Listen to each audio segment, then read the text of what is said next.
ከባኢር የሚባለው ምን አይነት ወንጀል ሲሆን ነው? በመሰረቱ ትንሹንም ትልቁንም ወንጀል መራቅ አለብን። ይበልጥ ደግሞ መራቅ መጠንቀቅ ያለብን ዱንያ አኼራችንን የሚያበላሸው አኼራ ላይ የተዘጋጀ ኸይሩ አብቃ የተባለውን ኒዕማ የሚያሳጣው ከበባዱ ወንጀል የሚባለው የቱ ነው?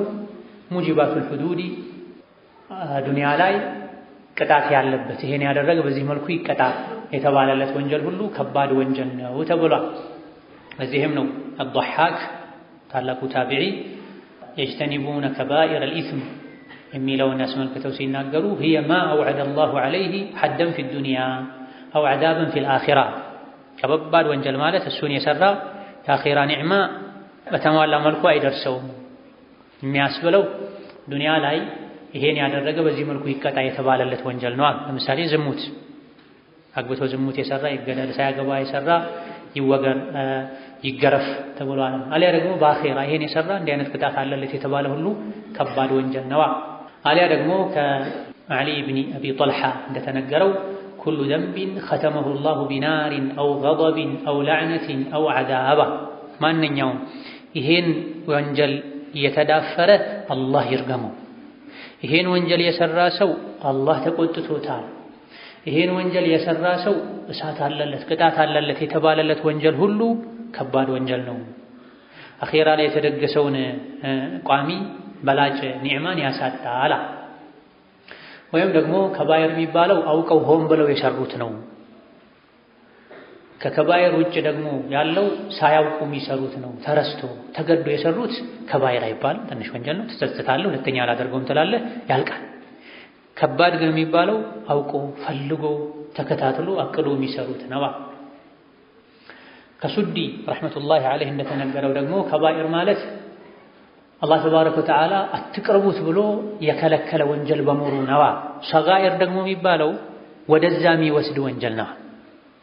ይሄም ልብ ማባል የሚያስፈልገው ከባኢር የሚባለው አላህ አትቅርቡት ያለ ወንጀል ሁሉ ከባድ ወንጀል። ሰጋኢር ደግሞ የሚባለው ወደዛ የሚወስዱ ከዛ በፊት ያሉ ነገሮችን መስራት ነው። ከባኢር በዚህ ምሳሌ በዚህ አገባብ ዝሙትን፣ ከከባኢር ውጭ ደግሞ ያለው ወደ ዝሙት የሚወስድ ተቃራኒ ጾታን ማየት፣ ከተቃራኒ ጾታ ጋር መቀለድ፣ መሳሳቅ፣ አጅነቢን መንካት ኢላ ገይሪ ዛሊክ ይሄ ወደ ከባዱ የሚወስድ ነው። ከተደጋገመ ራሱን ከባድ ይሆናል። ምክንያቱም ላ ሰጊረተ መዐል ኢስራሪ ተብሏል። በቋሚነት ከሆነ የሚሰራው ትንሽ ወንጀል የሚባል የለም፣ ሁሉም ከባድ ነው ተብሎ ከተውበቱ ደግሞ ከባድ የሚባል የለም ይማራል ተብሎ ከተውበት ሸርጦ አንዱ ማቆም ነው። ወንጀል ሁሌ ወንጀሉን ከመደጋገም ጋር ትንሽ አይባልም። ካቆሙት ደግሞ ትልቁም ትንሽ ይሆናል። አላህ መሃሪ ነውና። ከባኢር ሰዎች የሚንቁት ወንጀል ነው። ሰጋኢር ደግሞ ሰዎች የሚያከብዱት ወንጀል ነው ተብሎም ተፈስሯል። ሰዎች ከሰሩት በኋላ አስደንግጧቸው አሳስቧቸው የሚያስጨንቃቸው ወንጀል ሁሉ ትንሽ ወንጀል ነው፣ አላህ ስለሚመራቸው ጣጣውም ትንሽ ስለሚሆን። ከሰሩት በኋላ ደግሞ የሚረሱት የሚንቁት ከባድ ወንጀል እሱ ነው።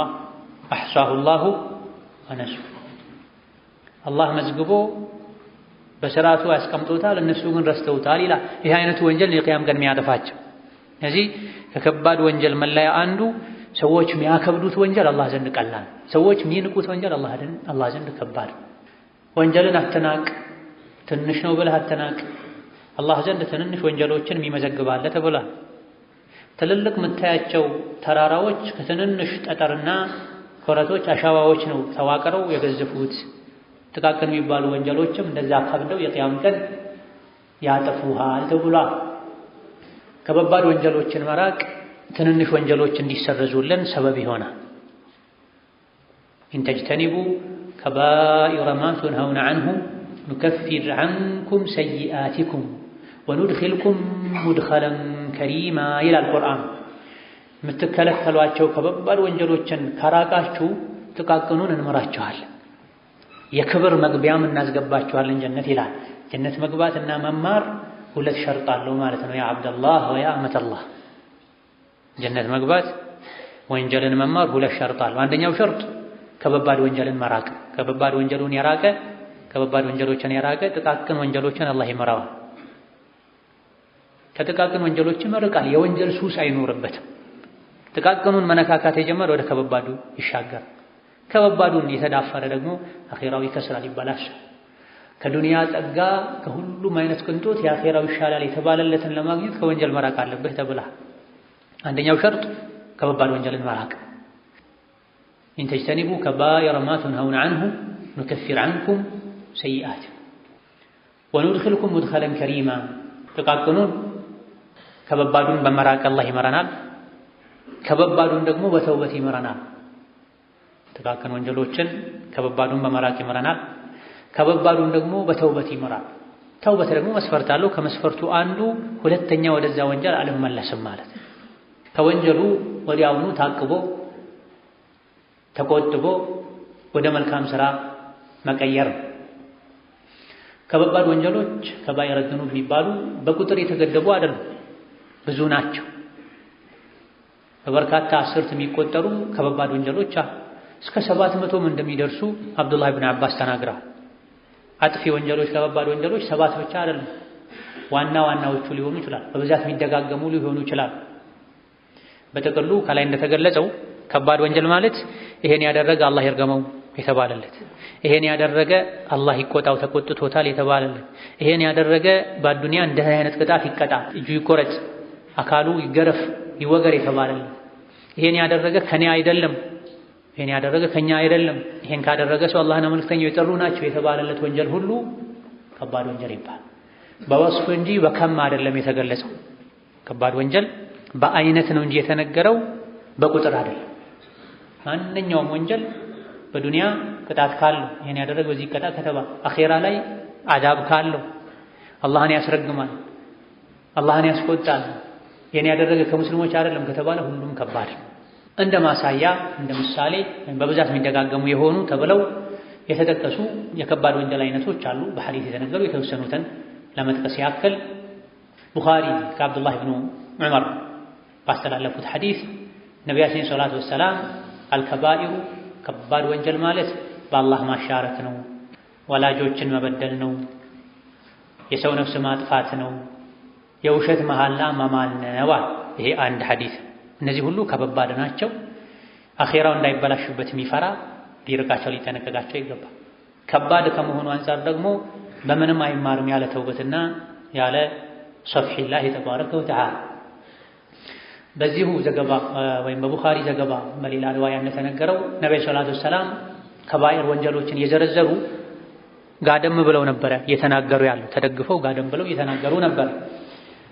ተነስተው ብድግ ብለው ቁጭ አሉ። አላ ወቀውሉ ዙር አላ ወቀውሉ ዙር ፈማ ዛለ ዩከርሩሃ ሐታ ቁልና ለይተሁ ሰከት። ከባድ ወንጀል ማለት የውሸት ንግግር ነው፣ የውሸት ምስክር ነው አሉ። ደጋገሙት። ኧረ እንደው ዝም ባሉ እስክንል ድረስ አሉ ሰሐቦች። የወንጀሉን ክብደት ለማሳየት በውሸት መመስከር፣ ውሸት መናገር አኺራ እንደሚያበላሽ ከከባድ ወንጀሎች አንዱ እንደሆነ ለማሳየት። ወከዛሊክ ከቡኻሪና ሙስሊም ከአብዱላህ ብኑ መስዑድ በዘገቡት ሐዲስ ነብዩ ሰለላሁ ዐለይሂ ወሰለም ከወንጀሎች ሁሉ ይበልጥ ከባድ ወንጀል የቱ ነው ተብለው ተጠየቁ። ነብዩ ሰለላሁ ዐለይሂ ወሰለም አላህ ተባረከ ወተዓላ ብቻውን ፈጥሮህ ሳለ ለሱ አጋር ሸሪክ ማድረግህ ነው በጣም ከባድ ወንጀል፣ የከባዶች ሁሉ ከባድ። ከዛስ ተብለው ተጠየቁ። ልጅህ ካንተ ጋር ተሻምቶ እንዳይበላ ድህነትን ፈርተህ ልጅ ኢኮኖሚ ያቃውሳል ብለህ ልጅህን መግደል ነው ከባድ ወንጀል። ከተወለደ በኋላም ይሁን እናቱ ማህፀን ውስጥ አርፎ ነፍስ ከተዘራበት በኋላ ልጅን ህይወት ማጥፋት እዚህ ውስጥ ይገባ። ድህነትን ፈርተህ ልጅህን መግደል። ከዛስ ተብሎ ተጠየቁ። የጎረቤቱ ሴት ልጅ ላይ ዝሙት መስራት አሉ። ዝሙት በራሱ ከባድ ወንጀል እንደሆነ በሌላ ሐዲስ ተነግሯል። ከከባድም ከባድ ደግሞ ከዝሙት ውስጥ የጎረቤትህ ሴት ልጅ ላይ ዝሙት መስራት። ለምን ከተባለ ጎረቤትን ይበልጥ ልጠብቀው ነው የሚገባው። ሌላ አውሬ ሲመጣ ሊያጠቃው ሲል አንተ መከላከል ነበር እንጂ ያለብህ ከጉያ ውስጥ ገብተህ ሆነህ መውጫ መግቢያውን ጠብቀህ እሳቻ ሰዓት ላይ ሁኔታ ላይ ክብሩን ልደፍር አይገባም ነበር። ስለዚህ ራቅ ያለ ሰው የሚሰራ ዝሙትና ጎረቤት ላይ የሚሰራ ዝሙት አንድ አይደለም። ባዕድ ላይ የሚሰራ ዝሙትና ዘመድ ላይ የሚሰራ ዝሙት አንድ አይደለም። መሕረሙን የተገናኘን ሰው ግደሉት ተብሏል። ሸሪዓ እንዴ ነው። ለሱ ማትፈቀድ ሴትን እሷ ላይ ዝሙት የሰራ ሰው እንደሌላ ዝሙት ቅድመ ሁኔታም አይታይም። ያገባ ያላገባም አይባልም። ቀጥታ ግደሉት ነው ወንጀሉ ከባድ ስለሆነ የሱ በሽታ የከፋ ስለሆነ ዝም ከተባለ እንደ እብድ ውሻ የሚያደርግ በሽታው ሌሎችንም ሊያጠቃ ይችላል፣ ለሌሎችም ሊተርፍ ይችላልና ይሄ ተነቅሎ መወገድ ያለበት ካንሰር ነው። ወዲያውኑ አይታከምም፣ አይቀጣም፣ እስር ግርፊያ አያስተካክልም። ከዛልክ የጎረቤትን ሴት የጎረቤትህን ሚስት ሊሆን ይችላል፣ ልጁን ሊሆን ይችላል፣ እህቱን ሊሆን ይችላል። አንተ ነቅተህ ክብሩን ልትጠብቅለት ሲገባ መንገድ መሄዱን ራቅ ያለ አካባቢ መሆኑን ወይም ታሞ ሕክምና ላይ መሆኑን ስላወቅ ሌሎች ማያውቁትን ቀዳዳ አውቀህ በውዴታም ይሁን በግዴታ አባብለህም ይሁን አታለህ አስፈራርተህ የጎረቤትህ ሚስት ላይ ሴት ላይ ዝሙት መስራት የከባድ ሁሉ ከባድ ነው አለ ነብዩ ሰለላሁ ዐለይሂ ወሰለም። ጃር ልትጠብቀው ነው የሚገባው። አልጃሩ ጃር ወኢንጃር ይላሉ አረቦች። ጎረቤት ነው ቢበድልህ ቢያስቸግርህ የጎረቤትን ሐቅ ጠብቅ፣ ጥሩ ሁንለት። ወከዛሊክ ቡኻሪና ሙስሊም ከአቡ ሁረይራ ባስተላለፉት ሌላ ሐዲስ 7 አጥፊ ወንጀሎችን ራቁ አሉ ነብዩ ሰለላሁ ዐለይሂ ወሰለም። ሱሐቦች ደግሞ ምንድናቸው? ጥፋትን ውርደትን ይፈሩ ስለነበረ ነብዩ ሰለላሁ ዐለይሂ ወሰለም አንድ ቃል ተናገሩ። 7 አጥፊ ወንጀሎችን ራቁ አሉ። ምንድናቸው ያ ረሱላህ እንርቃቸው ዘንድ አሉ። ነብዩ ሰለላሁ ዐለይሂ ወሰለም በአላህ ማሻረክ፣ ድግምት መስራት፣ ማሰራት፣ ነፍስ ማጥፋት፣ የተከበረን ነፍስ መገደል የሌለበትን ሰው መግደል። 3 አይነት ጥፋት ያጠፉ ሊገደሉ ይችላሉ። የሚገድላቸው ባለስልጣን ነው። ስለዚህ መገደል የሌለበትን ነፍስ ያላግባብ ወይም መግደል ማይፈቀድለት ሰው ነፍስን ከማጥፋት ራቁ። ሪባ ነው ሌላኛው አጥፊ ወንጀል። የየቲምን ገንዘብ መብላት ነው። ጦር ሜዳ ተገኝቶ ጦርነት ግዴታ ሆኖ ጦር ሜዳውን ትቶ የሌሎችን ሞራል በሚነካ መልኩ ወደ ኋላ መመለስ፣ ይሄም ከባድ ወንጀል ነው። ራቁ።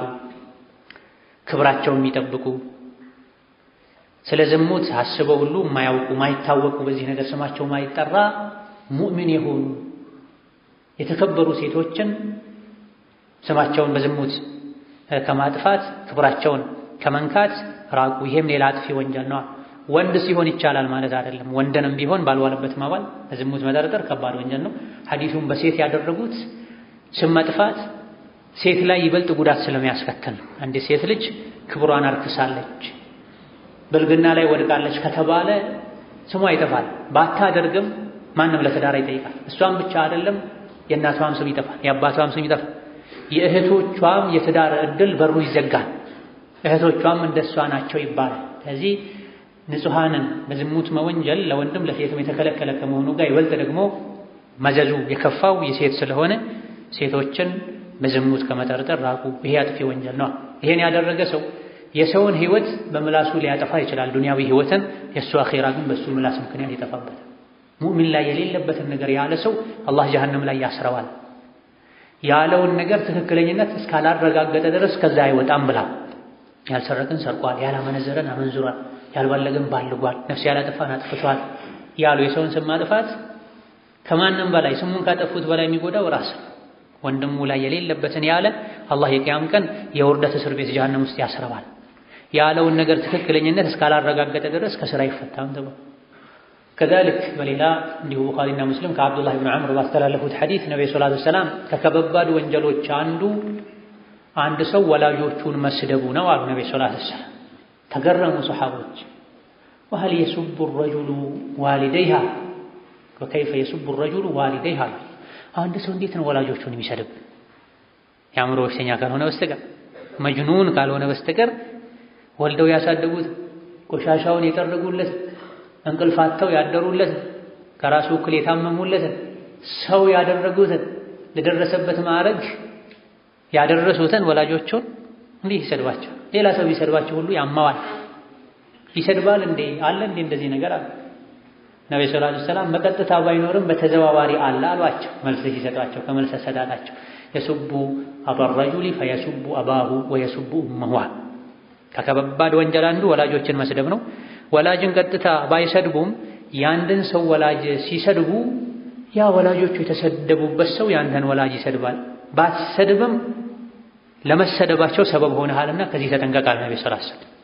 ያንድ ሰው እናቱ ስትሰደብ መልስ ይሰጣል። ሰዳቢው እናቱን አሰደበ ማለት አባቱን አሰደበ ማለት ይሄም ከባድ ወንጀል ነው። ወላጆችን አትስደብ፣ አታሰድባቸው። ሰዒድ ብን ጁበይር የአብዱላህ ብኑ አባስ ታላቁ ደረሳ አንድ ሰው ኢብኑ አባስን ጠየቃቸዋል። ከባኢሮች 7 ናቸው እንዴ ብሎ ጠየቃቸው። ኢብኑ አባስ ሲመልሱ ሁነ ኢላ አስሰብዒ ሚአ አቅረቧ፣ ኧረ 7 አይደሉም ወደ 700 የተጠጉ ናቸው። ከባባድ አጥፊ ወንጀሎች የሚባሉ 7 አይደሉም 700 አካባቢ ናቸው። ነገር ግን ላ ከቢረተ መዐል ኢስቲግፋር ወላ ሰጊረተ መዐል ኢስራር፣ ከመተውበት ጋር ከባድ ወንጀል የሚባል ነገር የለም። ከተውበት ከአላህ ይምርሃል መስፈርቱ ከተሟላ። ደግሞም ከባባዱን ብቻ አይደለም መራቅ ያለብህ፣ በቋሚነት ሁሌ ደጋግመህ ከሰራኸው ጥቃቅን አይባልም ከባባድ ይሆናል። هذا كلام حبر الأمة وبحرها። ይሄ የነብዩ ኡመት የእውቀት ባህር አዋቂ አብዱላህ ብን አባስ ንግግር። ከባባድ ወንጀሎች 7 ናቸው ብለህ 7ቱን ርቀህ ከከባባድ ወንጀል ነፃ ወጣህ አትበል። 700 ይጠጋሉ ከባባድ ወንጀሎች። ነገር ግን ወንጀል ለሚያስፈራቸው መረጋጊያ፣ ወንጀልን ለሚንቁ ደግሞ ማስጠንቀቂያ የሆነ ንግግር ተናገሩ። አስከተሉ ምን አሉ? ነገር ግን ተውበት ከማድረግ ጋር ከባድ የሚባል የለም። ከተውበት ከአላህ ይምርሃል። ራስን አታስጨንቅ፣ ኸይር ስራ አብዛ እንጂ ተውበት ላይ ጥና እንጂ። ደግሞ እኔ ከባባድ አይደለም የሰራሁት ትንንሽ ወንጀል ነው ብለህ ደግሞ አትዘናጋ። አዘውትረው ከሰሩት ጥቃቅን የሚባል ወንጀል የለም። ቀደም ሲል እንዳሳለፍነው አላህ የከለከለ ነገር ሁሉ ከባድ ነው ተብሏል። ወንጀል በራሱ ሁሉም ከባድ ነው። ከባባድ ጥቃቅን የሚያስብለው ያንተ አመለካከት ነው ተብሏል። ሆን ብለህ ከሰራኸው ከባድ ይሆናል። ምንም ይሁን ሳታስብ ከሰራኸው ትንሽ ነው ወንጀሉ። ድጋሜ ነው ወደዛ እንደ አለመሄድ መጠንቀቅ ያለብን። አሊያ ደግሞ ከባድ የሚባለው አንተ ከናከው ነው። ትንሽ የሚባለው አንተ ካርሰው ከተጨነከለት ነው ተብሏል። ማንኛውም ወኩሉ ሸይኢን ዑሲየ አላሁ ቢሂ ፈሁወ ከቢራ አስከተለው ኢብኑ አባስ ሲናገር አላህ አታድርገው ያለ ሆን ብለህ ያደረከው ነገር ሁሉ ከባድ ነው። ማንኛውንም አላህ አታድርግ ያለውን ነገር ያደረገ ሰው ፈልየስተግፊር ተውበት ያድርግ ይተውበት። ፈኢነ አላህ ላ ዩኸሊዱ ፊናሪ ሚን ሃዚሂል ኡመቲ ኢላ ራጂዐን ዐኒል ኢስላሚ አው ጃሂደን ፈሪዳ አው ሙከዚበን ቢቀዳራ። ጠበሪ የዘገቡት ዘገባ ነው። ከተለያዩ ንሱሶች ጋር የሚገጥም የሚጠናከር። ማንኛውም አላህ የከለከለውን ነገር እያወቅህ ሆን ብለህ ማድረግህ ይሄ ከባድ ወንጀል ነው። ከእናንተ ውስጥ ማንኛውም ጥፋት ያጠፋ ሰው ተውበት አድርጎ አላህን ምህረት ይጠይቅ። አላህ ተባረከ ወተዓላ እሳት ውስጥ አያዘወትርም። ከነቢዩ ኡመት ውስጥ እሳት ውስጥ እንዲዘወትር አያደርግም። ከእስላም የተመለሰን ወይም ደግሞ የአንድን ነገር ግዴታነት ያስተባበለን ወይም ደግሞ በቅንፍ መሃል አቁል ከማ ሁወ ማዕሉሙን ፊ ዲኒ ሚነ ዲኒ ቢደሩራ አላህ ሐራም ያደረገውን ነገር ሐላል ነው መፍትሄ ነው ያለ ሰው ካልሆነ በስተቀር ወይም በቀደር ያስተባበለ ሰው ካልሆነ በስተቀር አላህ እሳት ውስጥ ማንንም አያዘወትርምና ካጠፋህ አላህን ምህረት ጠይቀው ተውበት አድርጋ። ይሄ በጥቂቱ ስለ ከባይር የተነገሩ የተወሰኑ ሐዲሶች ናቸው። ከባባድ ወንጀልን አውቀን ልንርቅ ይገባናል፣ ካልሆነ ኸይራችን ይበላሻል። ወልፈዋሒሸ ፋሒሻን የሚርቁ ናቸው።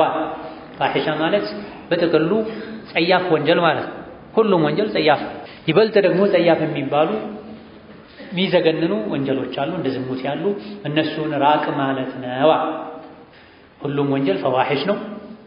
ከፈዋሒሽ ውስጥ ደግሞ ለየት ባለ መልኩ ልንርቃቸው የሚገቡ አሉ። ዝሙት ተብሏል።